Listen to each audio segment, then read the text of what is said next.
जय श्री कृष्णा। पहले दिन की चर्चा के बाद आपका पुनः स्वागत है। आज हम अगले कुछ गीता श्लोकों पर चर्चा करेंगे।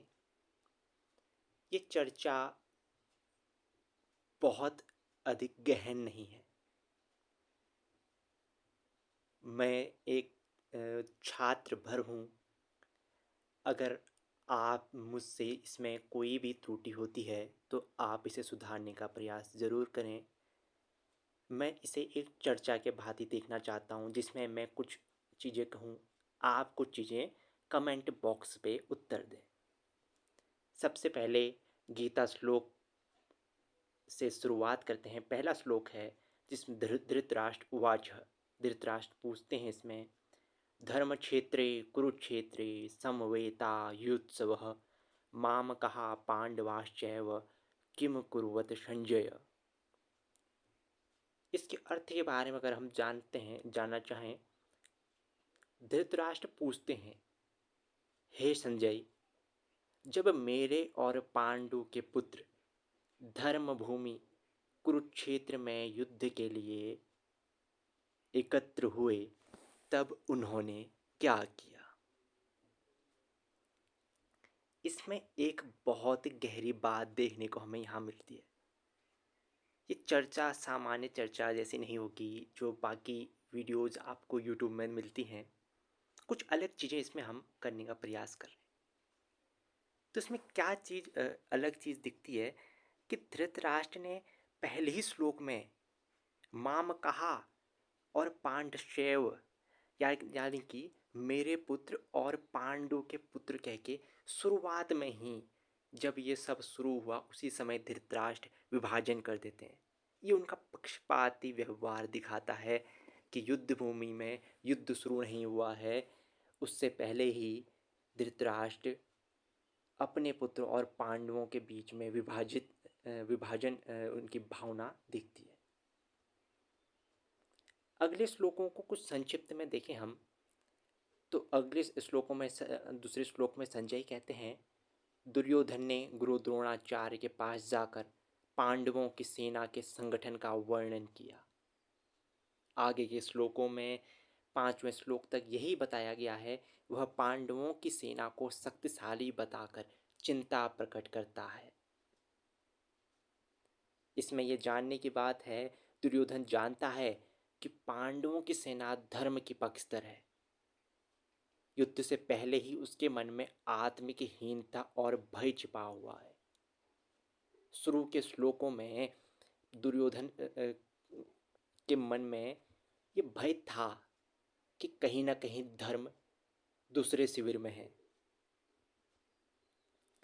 अब इस स्थिति में शुरुआत में जब अर्जुन का द्वंद्व चल रहा था, स्थिति बनी हुई थी, अर्जुन रथ पर खड़े होकर जब अपने सगे संबंधियों को युद्ध भूमि में देखता है तो उसके भीतर करुणा और मोह का ज्वार उठता है।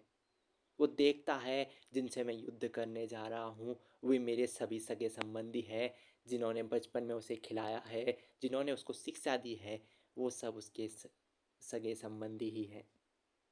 तब इसमें यह प्रश्न उठता है, क्या भावनाओं में बह जाना पलायन है या नहीं। भावनाओं में अगर नहीं है तो भावनाओं का अनुभव होना मानवता है। लेकिन कर्तव्य से पीछे हटना जब समय आता है वह पलायन है।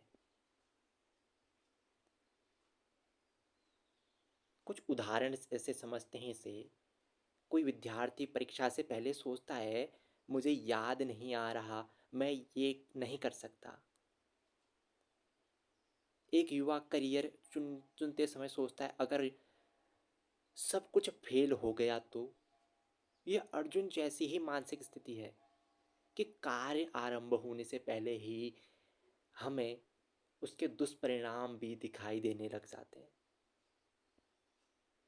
आज के समय में भी धर्म क्षेत्र जो कुरुक्षेत्र आज का विद्यालय, कार्यालय आपका या घर आपका या समाज, सब अपने अपने कुरुक्षेत्र हैं जहाँ हर दिन हमें अपने कर्तव्य और भावना के बीच चयन करना पड़ता है।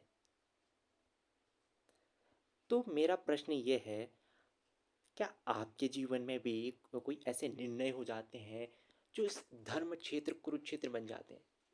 ये सोच के मत दीजिए कि कुरुक्षेत्र एक सिर्फ जंग का मैदान नहीं है। आपका घर, कार्यालय, कुछ भी हो सकता है जहाँ पर आप एक मानसिक द्वंद की भावना में होते हैं। कार्य शुरू करने से पहले ही उसके दुष्परिणाम आपको दिखने लगते हैं।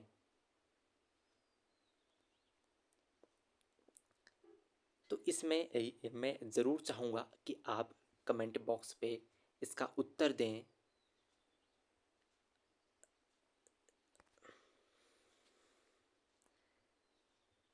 आज का विचार हम इसी के साथ इस संवाद को अंत करेंगे। जब युद्ध टालना असंभव हो, तब पलायन कायरता है। पलायन तभी होना चाहिए जब युद्ध टालना संभव हो।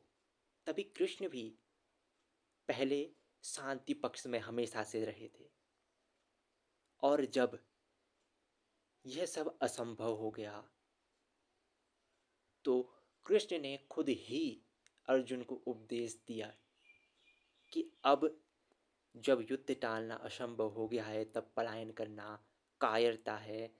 अर्जुन पलायन करना चाहता था, लेकिन श्री कृष्ण ने बताया कि कर्तव्य के बिना धर्म अधूरा है। इस संवाद में आपका क्या कहना है? कमेंट बॉक्स पे उत्तर दें।